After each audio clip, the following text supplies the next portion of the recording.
Yo, what's going on, everybody? You got Tone here, the coach of the Miami Marlins, and I am here bringing you guys the battle for week number 1 of the KASL Sub-League. And this week, we are kicking off the season against none other than the man himself, the commissioner and head of the P4G as well, Mr. Never Lost himself in KASL and the Miami Donphans in a very much anticipated week 1 matchup. As we are going to be taking on in the battle for South Beach between both respective Miami teams. So this is going to be a very, very fun battle, not going to lie. So if you guys did miss a team builder, it went up the day before. It went up yesterday. So I encourage you guys to check out the team builder, check out the sets while we're bringing what we're bringing, get a idea of my thought process heading into this matchup. So for those of you that want to bypass the team builder for a more condensed version of what I'm bringing for this matchup, I have a Heracross with Flame Orb, with Guts, with Close Combat, Mega Horn, Facade, and Rock Blast. I have a Leftovers Ferrothorn with Spikes, Leech Seeds, Power Whip, and Gyro Ball. I have a Life Orb 4 attacks, a Alolan Raichu with Thunderbolt, Volt Switch, Surf, and Psychic. I have a Electrium Z Tapu Koko with Calm Mind, Roost, Thunderbolt, and Dazzling Gleam. I have a Eviolite Piloswine, Stealth Rock, Ice Shard, Icicle Crash, and Earthquake. And lastly, we have a Toxic Orb Gliscor with Swords Dance, Roost, Facade, and Earthquake. And as you can see, my opponent KASL has decided to bring the Masquerain, Zeraora, Mega Altaria, Ambipom, Incineroar, and the Cobalion. So first thing I noticed when I looked at the matchup, just judging from lead matchup, he brought the Masquerain. And if you guys missed the team builder, I did mention that if he did bring Masquerain in this battle, the plan was to 100% lead off with Heracross and click Rock Blast.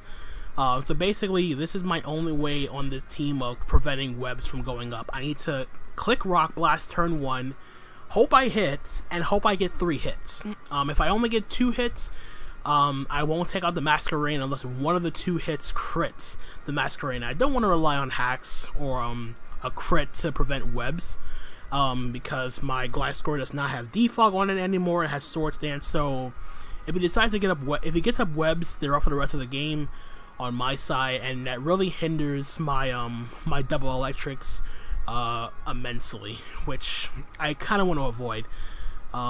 Other than that, though, everything else is pretty much what I expected. I was kind of a little bit surprised to not see Tangrowth, to have just a backup response, like an Insultless Tangrowth, to have a better way of a backup response to checking my double electrics. But I guess he was afraid of the Zardex, in which case it's totally fine. I was more so worried about not bringing Zardex because of the Mega Altaria, like, sort of hard walling it, in a sense. So I held back on that. So other than that, the team itself is pretty much what I expected for the most part. A bunch of momentum, a bunch of offense, and just a lot of momentum grabbers on KASL's team. So I had to be very, very cautious of how I play around his potential momentum, as he has 4 potential Pokemon with access to U-Turn or Volt Switch, which is a pain for my team specifically, as it's a lot bulkier. So I had to be very, very cautious of how I play around his potential momentum, and for the most part try to get up my hazards as fast as I can with my team. But nonetheless, like I said before, if I did see the Masquerain, I am going to leave off my Heracross, click Rock Blast turn 1. So let's just jump right into battle and see how we do in our first week in the KASL Sub-League. So let's kick off this game, shall we? So we are being challenged by KASL here, so have fun, good luck, my friend.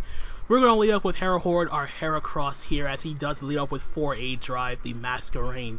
So like I said, I'm going to click Rock Blast turn 1, try to take out this Masquerain and prevent webs. We go for Rock Blast turn 1, but we miss, and that was the worst possible turn 1, as the sticky webs are going to go up and they're up for the rest of the match. So essentially my Heracross has failed me from the get-go.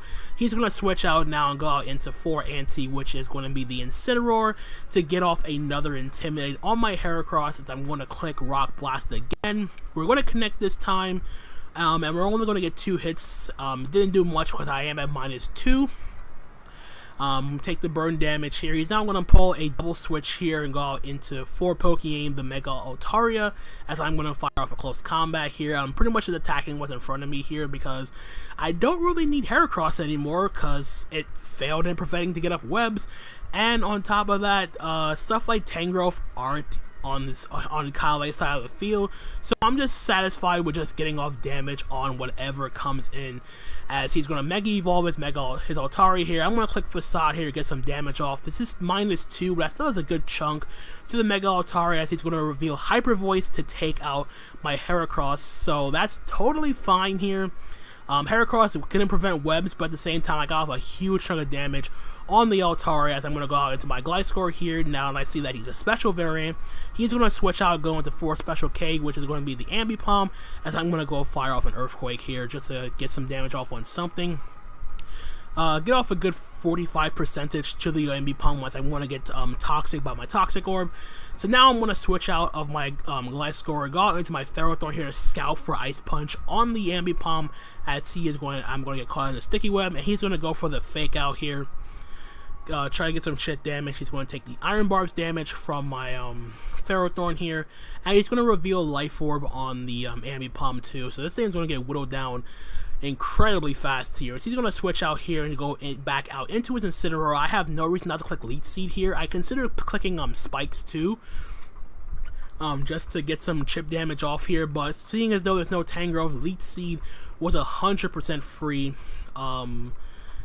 in any situations. I couldn't pass that up, so I'm going to get some more chip damage off on his Incineroar here. I'm not going to stay in. I'm going to go back out into my Gliscor here, as he is going to go for a knockoff. Yeah, goes for a knockoff here, and that did a crap ton of damage to my my Gliscor here, but we're going to get some health back from the Leech Seed, and we're also going to get back some health from Poison Heal, which is nice. So I believe at this point, I think I go for a Facade here, predicting him to go out into Masquerain. I'm not entirely sure. So Masquerain is going to come out. He's going to intimidate my Gliscor, and I believe I go for a Facade here. Yeah, I go for Facade, predicting the Masquerain to want to come in, and even at -1, that's a good chunk to the Masquerain here. So now I am going to switch back out, and I'm going to go out into my back into my Ferrothorn, as I'm scouting for the Ice Beam on this Masquerain, which he is going to reveal here, and hopefully I don't get frozen. We don't. Luckily, if you saw my previous battles, you'll know why I'm kind of hesitant when it comes to moves that can freeze. Now he's going to reveal the Hidden Power Fire on the Masquerain. That does a good chunk to my Ferrothorn here. I'm going to go for another Leech Seed, as I'm just whittling his team down. At this point, I don't think I felt the need to go for Spikes as much as I wanted to in this game, because I'm getting the chip damage off on his team little by little with my Ferrothorn and my Gliscor. So now I'm going to make a double, and I'm going to switch out into my Piloswine here, expecting to go for another Hidden Power Fire, which he does right here, and as you're going to see, bounces off my Piloswine. That does roughly 26 damage. As you're going to see, I'm just going to roughly get almost all of that back. He's going to switch out as a Masquerain here. I'm going to go for the Stealth Rock as he goes out into his Cobalion this turn.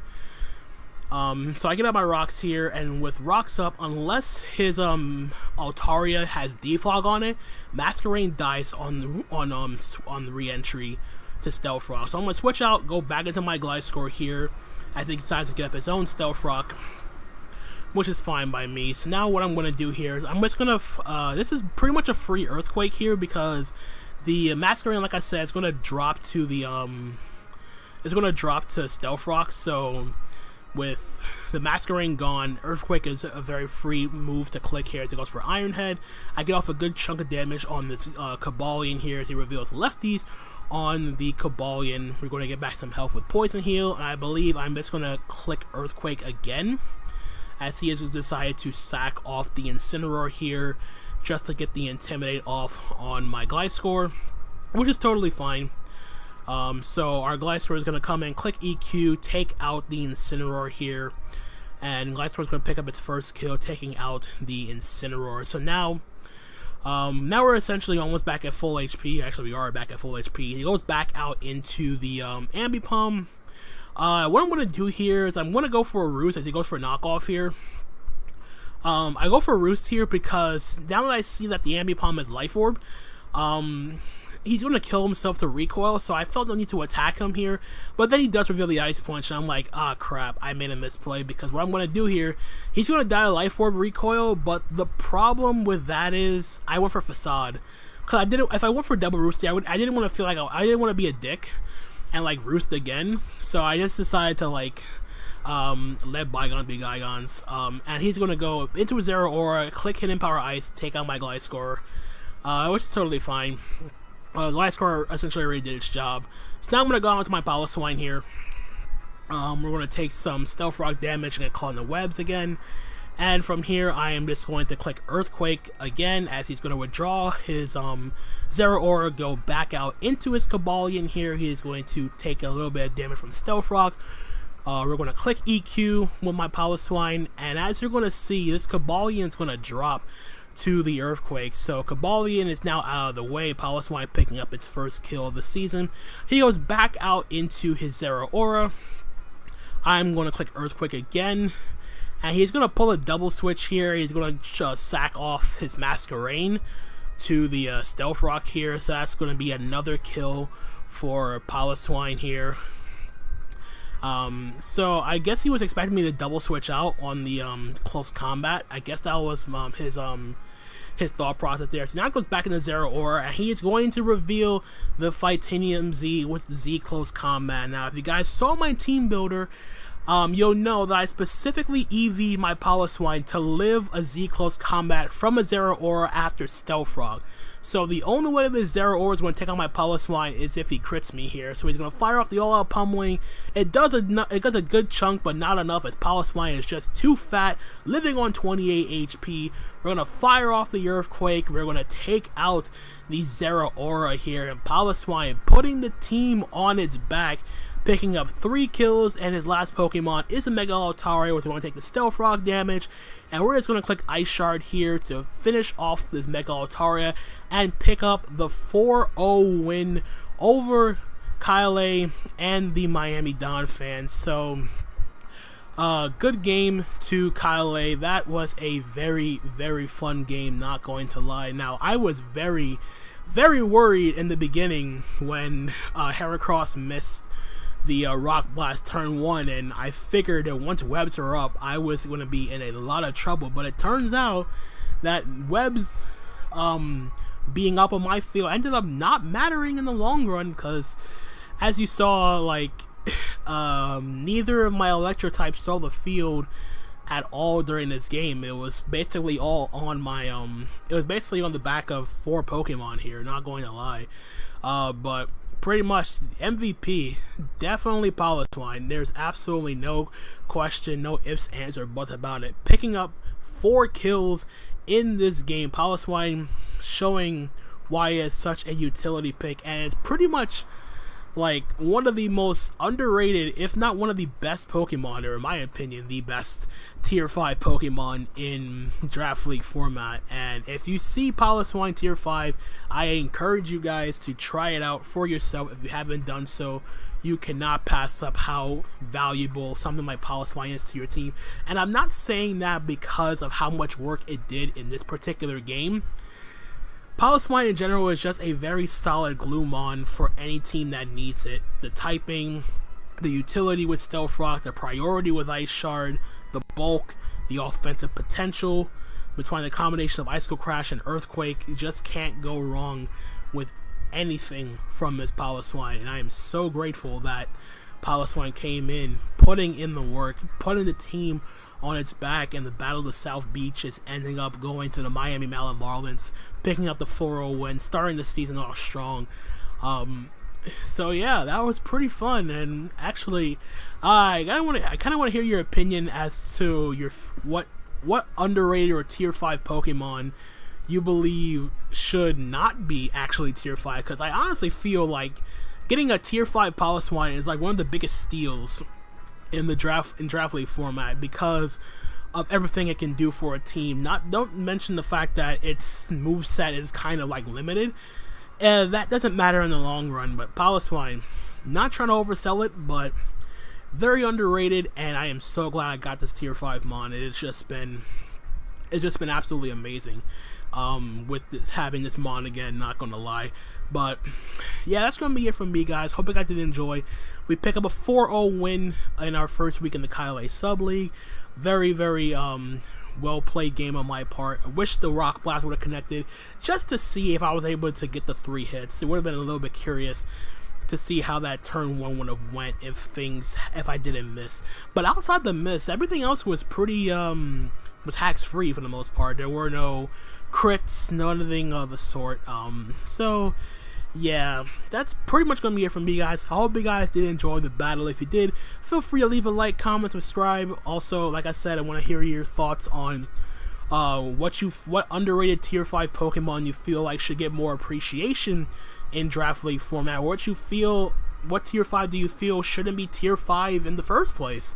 To me, that's definitely Piloswine. I feel like I said, it feels like a giant steal for Piloswine at tier 5 when other stuff in tier 4 are undervalued or don't go drafted at all. Piloswine at tier 4 feels a lot more manageable at tier 5. Same thing with stuff like Steelix, Rotom, just to throw some other mons out there. So really interested in your guys' opinions on that. And until the next time, guys, I hope you guys did enjoy. But until then, this is Tone, signing out for now. Peace out.